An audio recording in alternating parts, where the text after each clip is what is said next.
ရှင်းနေတွေဆုံးရှုံးမှုတွေနဲ့လင်ညာစစ်ဆေးမှုတွေကြားကမြေစာပင်မူဒရက်အင်္ဂလန်ဘောလုံးအဖွဲ့ချုပ် FA ဟာချက်လ်ဆီတိုက်စစ်မှုမူဒရက်ကိုတာမြင့်စေ positive တွေ့ရှိမှုကြောင့်ဘောလုံးကစားကွင်းပိတ်ပင်ထားခဲ့တာ10လလောက်ထိကိုရှိလာပြီဖြစ်ပါတယ်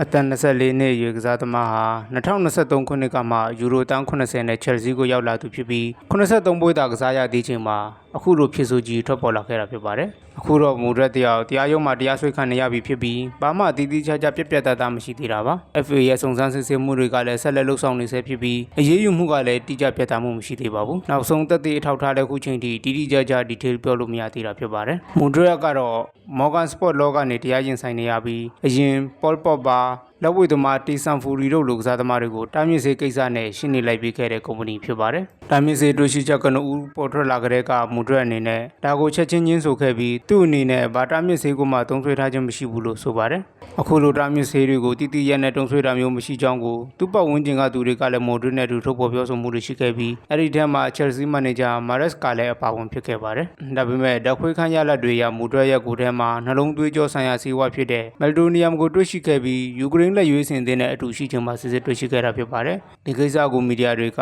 ယူကရိန်းဘောလုံးအဖွဲ့ချုပ် UAF ကိုမေးမြန်းချိန်မှာတော့ UAF အနေနဲ့ညင်းဆိုထုတ်ပြန်ချက်မလုပ်ဘဲဒီကိစ္စမှာသူတို့ဝန်ထမ်းတွေတယောက်မှပါဝင်ပတ်သက်ခြင်းမရှိတဲ့အကြောင်းကိုပဲပြောဆိုသွားခဲ့ပါတယ်။နောက်ပြီးဒီကိစ္စနဲ့ပတ်သက်လို့ UAF ဘက်ကဘာမှမှတ်ချက်မပေးဘဲသူတို့နဲ့မသက်ဆိုင်ကြောင်းကိုသာပြောဆိုနေခဲ့တာပါ။အခုလိုပြဿနာတွေကြုံတွေ့ချိန်မှာမူရက်အတွက်ကကိုပြောဆိုပေးဖို့လူမရှိပေမဲ့သူ့ရဲ့အရင်ကလေးရှက်တာဒိုနက်စ်ကတော့စာချုပ်ရသူတို့ချက်လ်ဆီစီကနေရဖို့ရှိနေတဲ့အပိုစုကြီးယူရိုတန်30အတွက် UAF ကိုတရားစွဲဖို့ပြင်ဆင်နေတဲ့ဆိုတဲ့သတင်းတွေကလည်းကြေကြေပြန့်ပြန့်ထွက်ပေါ်လာခဲ့ပါတယ်။ဒါပေမဲ့ရှက်တာဒိုနက်စ်ရဲ့ CEO ပါလ်ကင်ကတော့ဒီကိစ္စကိုညှင်းဆိုခဲ့ပြီးပန်ဒါရေးတဲ့ကစားသမားပေါ်ကသာသူ့အနေနဲ့စိုးရိမ်ကြောင်းပြောဆိုသွားခဲ့ပါတယ်။ဒီကိစ္စထွက်ပေါ်လာပြီးတဲ့နောက်မူဒရက်ကိုနောက်ဆုံးသူမြင်ကွင်းမှာတွေ့မြင်ရတာကတော့ချက်လ်ဆီနဲ့ရီယယ်ဘတ်တစ်တို့ရဲ့ Conference League ဘောလုံးပွဲမှာဖြစ်ပြီးအဲ့ဒီပွဲကိုမူဒရက်ကအထူးခန်းကနေကြည့်ရှုခဲ့တာပါ။အဲ့ဒီနောက်မှာတော့မူဒရက်ဟာချက်လ်ဆီရဲ့ပွဲစဉ်တွေကိုလည်းလိုက်ပါကြည့်ရှုတာမျိုးမရှိတော့သလိုအသင်းနဲ့လည်းပူးပေါင်းလေ့ကျင့်မှုမရှိတော့ပဲသူ့တဲ့တီးတန့်လေ့ကျင့်နေရတာဖြစ်ပါတယ်။ချက်လ်ဆီအသင်းအနေနဲ့မူဒရက်ကိစ္စနဲ့ပတ်သက်လို့အသင်းမှာတီးတန့်နီးပြနဲ့လေ့ကျင့်စေပြီးအသင်းကိုဝင်ထွက်လုပ်တာအသင်းဖော်တွေနဲ့တွေ့ဆုံတာကစားကန့်သက်ထားတယ်လို့ဆိုပါတယ်